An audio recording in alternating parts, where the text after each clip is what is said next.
Last class में हम लोगों ने डिस्कस किया था कि जो आपका स्पेक्ट्रम है, स्पेक्ट्रम का कैरेक्टरिस्टिक्स क्या है, ब्लैक बॉडी को हमने किस टेम्परेचर पे रखा है, तो उसके अनुसार जो आपकी चीजें निकली थी। तो मैंने आपसे लास्ट क्लास में ये कहा था, नेक्स्ट क्लास में हम लोग ये डिस्कस करेंगे lambda M T equal to constant कैसे आता है, और ये आपका टी की पावर 5 के लॉ को कैसे वेरी करता है, क्या वेरीफाई करता है। ठीक है, तो उसके लिए हमने सबसे पहले दो यहाँ पे वीन्स के द्वारा दो एजम्पशन पुटअप किए गए थे, या दो कंडीशन ली गई थी। ठीक है, इसको ग्राफ को एग्जैक्टली सॉल्व करने के लिए, तो पहली कंडीशन ये थी कि उन्होंने ये कहा था, Wien established the connection of side of the enclosure. ठीक है, Wien's establish the connection of the size of the enclosure, whatever enclosure का साइज क्या है उसका कनेक्शन एस्टेब्लिश किया गया with wavelength of EM wave, EM wave की wavelength के साथ इंक्लोजर के साइज का एक कनेक्शन सेटअप किया गया था। ठीक है, इंक्लोजर का साइज क्या हो सकता है, जनरली अगर आप साइड को कंसीडर करके चलते हो तो आप रेडियस के अनुसार, अगर आपने हॉलो कैविटी ले रखी है तो आप रेडियस के अनुसार इसका कैलकुलेशन करेंगे।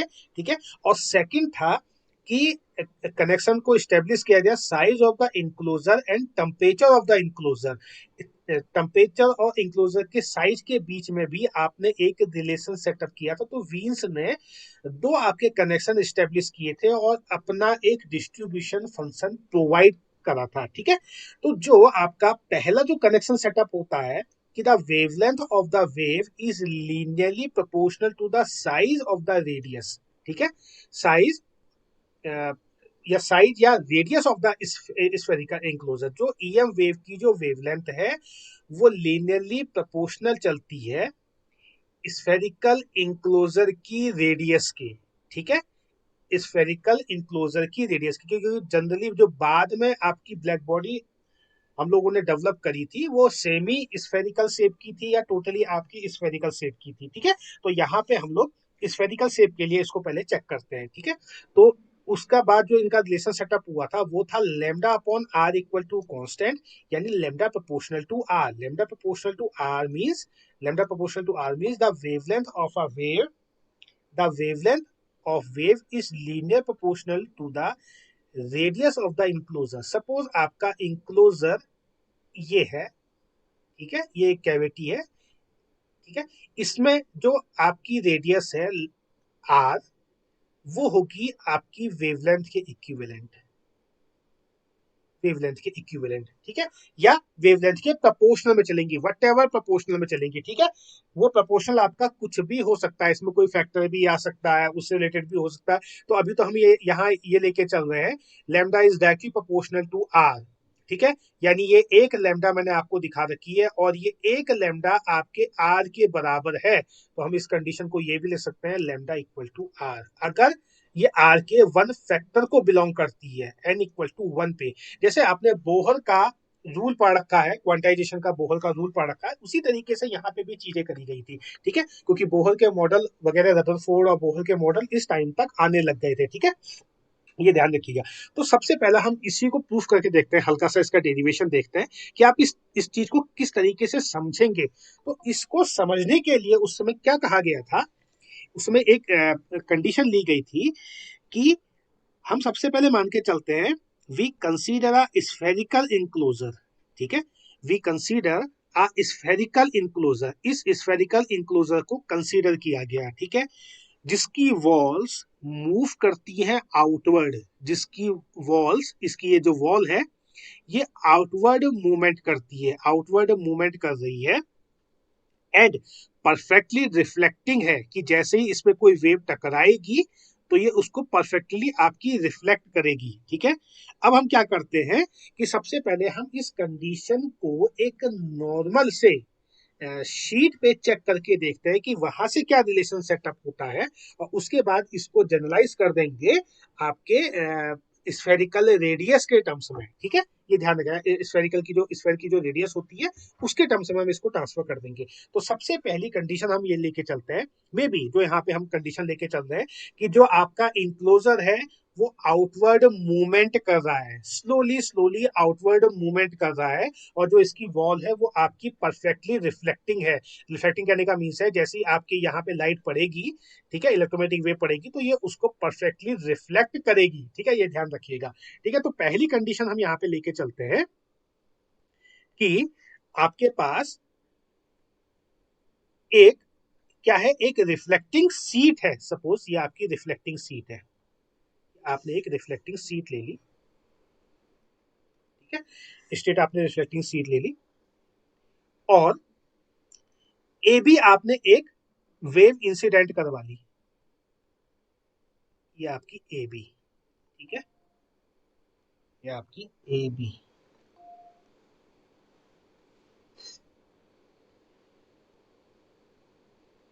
ये आपकी ए बी, ठीक है, और ये वॉल ले लो S1। अभी हमने एक जनरल वॉल ले ली, बाद में इसको जनरलाइज करके हम स्फेरिकल वॉल में भी हम चेंज कर सकते हैं, ठीक है। ये आपकी वॉल है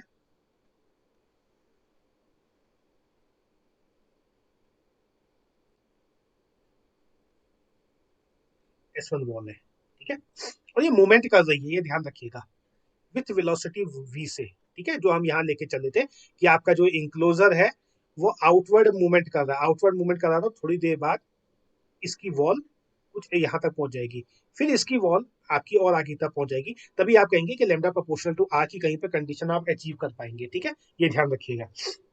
फिर बाद में हम इसमें एडियाबैटिक और टेम्परेचर कांस्टेंट की वैल्यू भी हम लगा सकते हैं, कि चीजें भी हम लगा के इसको फिर थोड़ा सा मॉडिफाई करेंगे बाद में, ठीक है।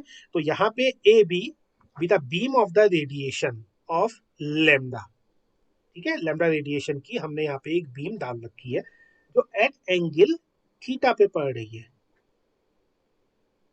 एट एंगल थीटा पे पड़ रही है। तो जैसी आपकी ये थीटा पे पड़ेगी, तो हमने ये एजम्पशन ले रखा है कि परफेक्टली रिफ्लेक्टिंग है, तो उसी थीटा पे ये आपकी रिफ्लेक्ट हो जाएगी, ठीक है।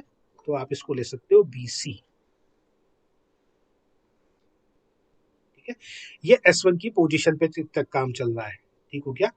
अब BC इक्वल टू लेमडा हो जाएगा, BC इक्वल टू भी आपका लेमडा हो जाएगा, ये ध्यान रखिएगा, ठीक। अब उसके बाद यहाँ पे हम ये एजम्पशन, दूसरा एजम्पशन लेके चल रहे हैं, अगर आपकी रिफ्लेक्ट हो रही है when the reflection crust reaches S point C, ठीक है, यहाँ पे आपका क्रस्ट रीच कर रहा है, उसके बाद ये आपका ट्रांसफर हो रहा है, ठीक है। अब क्या होगा, after time T, after time T या आफ्टर टाइम टाउ, ठीक है, इसने यहां से मूवमेंट का, जब अगली वेव यहाँ पे आएगी, ठीक है, जब अगली वेव यहाँ पे आएगी तब तक ये मूवमेंट करके, ठीक है, आफ्टर टाइम टाउ या आफ्टर टाइम टी, ये मूवमेंट करके ये आउटवर्ड मूवमेंट कर रहा है स्लोली स्लोली, ये यहाँ पे चले गया, ये हो गया आपका S2, ठीक है, और इसको आप बढ़ा दीजिए, तो नेक्स्ट वेव अगर आपकी टकराएगी तो उसको कुछ एडिशनल डिस्टेंस ट्रेवल करनी पड़ेगी, ठीक हो क्या। तो after time T, the time period of the wave, जो आपका टाउ है वो आपका time period of the wave है, ठीक है, tau time period of the wave,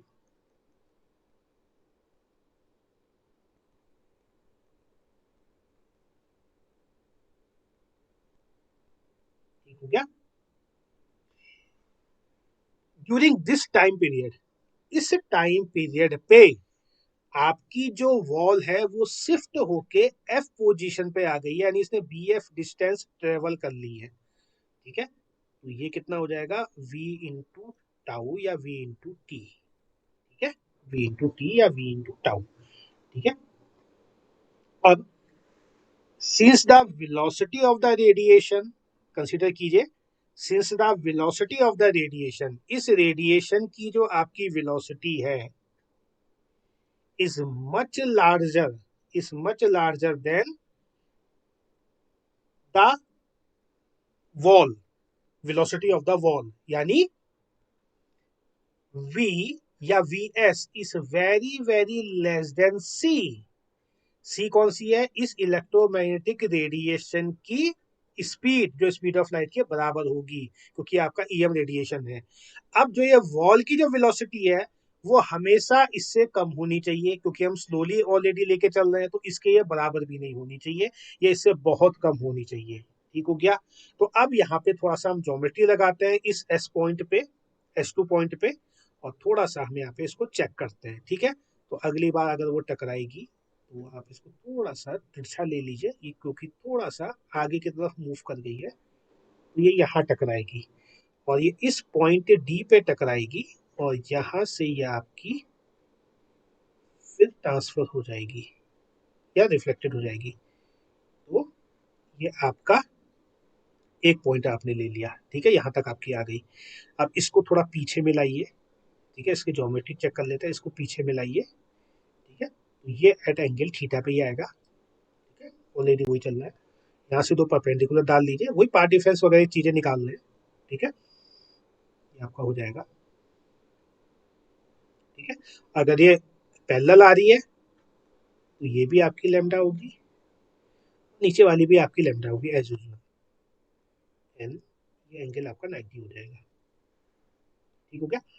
तो अब क्या हुआ, the increasing in the path length, the increasing in the path length में कितना इंक्रीमेंट हुआ है, B D plus D N, इसको आप जी ले लीजिए, बी डी,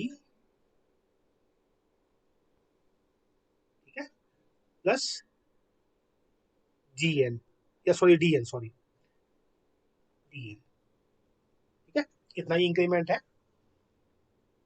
क्योंकि यहां से यहां तक तो आपकी जैसे वेव चल रही है, सपोज अगर मैं ये मान के चलता हूं तो ये भी कुछ इसी तरीके से आपकी चलेगी। ठीक है, तो ये आपका हो जाएगा पाथ डिफरेंस या डेल्टा लेम्डा। बाद में इसको आप डी लेम्डा भी ले सकते हैं। ठीक है, इसको हम लिख सकते हैं बी डी,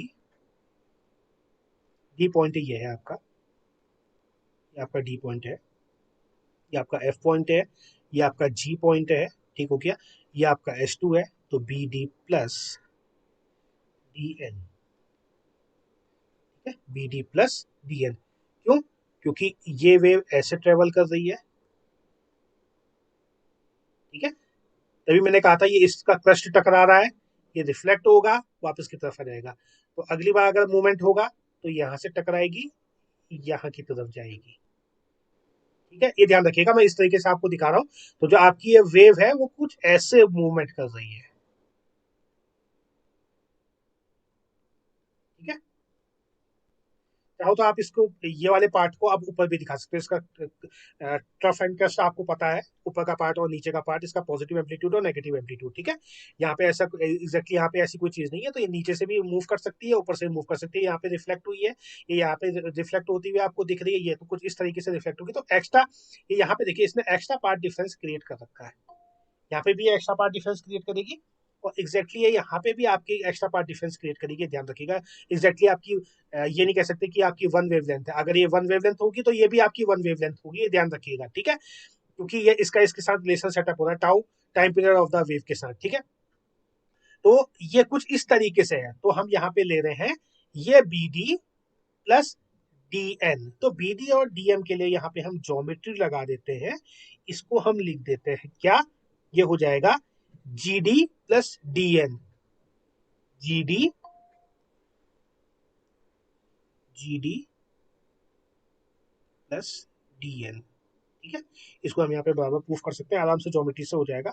और इसको हम लिख सकते हैं, चाहो तो आप टू टाइम्स ऑफ, ये केवल ज्योमेट्री या फिगर बनाएंगे तो आपको अंदाजा जाएगा, इतना यहाँ पे टाइम नहीं है, इसलिए मैं एग्जैक्टली इसको यहाँ पे एग्जैक्टली सॉल्व करके नहीं बता रहा हूँ, ये आपको बता रहा हूँ कि किस तरीके से आप एग्जाम्पल लेके इसको आप वेरीफाई करेंगे। ठीक है, तो आपका ये हो जाएगा बीजी कॉस ऑफ थीटा, तो आप इस बीजी कॉस ऑफ थीटा को लिख सकते हैं two times of B F, B F आपका हो जाएगा वी इंटू टाउ। ठीक है, ये वी इंटू टी या वी इंटू टाउ जो भी आप लेना चाहते हैं, V into tau cos of theta. ठीक है, तो v इंटू टाउ को आप चेंज कर दीजिए, v को आप चेंज कर, टाउ को आप चेंज कर सकते हैं lambda upon C, two V lambda upon C equal to cos of theta, that is delta lambda.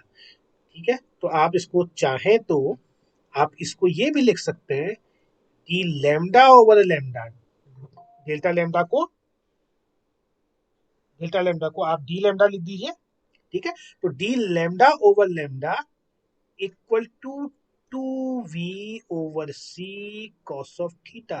ये एक तरीके का आप डॉपलर शिफ्ट से भी आप इसको निकाल सकते हो। मैं डॉपलर, मैंने कल आपसे डॉपलर शिफ्ट कहा था, क्योंकि हो सकता है डॉपलर शिफ्ट आप लोगों ने ना पढ़ी हो, तो मैं इसका दूसरा डेरिवेशन आप लोग को करवा देना।